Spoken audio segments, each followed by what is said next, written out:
À présent, nous avons des informations officielles par le porte-parole de l'armée d'Israël.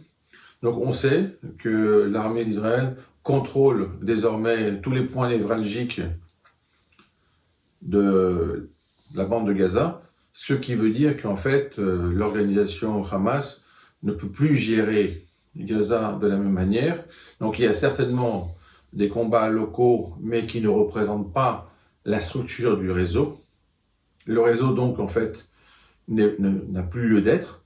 Et il faut bien se rendre compte que cela a duré en fait un mois. Donc, concrètement, ça veut dire quoi? Ça veut dire en fait que l'organisation Hamas ne détient plus le contrôle de la région. Elle a juste simplement quelques poches, mais qui ne sont pas des points névralgiques. Elle ne peut pas prendre de décision fondamentale. Par contre, ce qui est important, c'est qu'il y a toujours l'affaire des otages.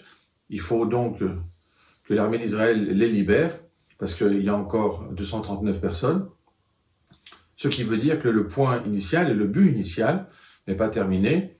Mais maintenant, la situation est beaucoup plus claire, parce que nous n'avons plus affaire à un réseau qui fonctionne comme une organisation terroriste. Simplement, on a des poches de résistance et au fur et à mesure, on va découvrir où se trouvent vraiment les otages, comment les libérer, comment rentrer dans des phases de négociation pour finalement aboutir à ce qui est vraiment important dans cette histoire, à savoir leur libération définitive.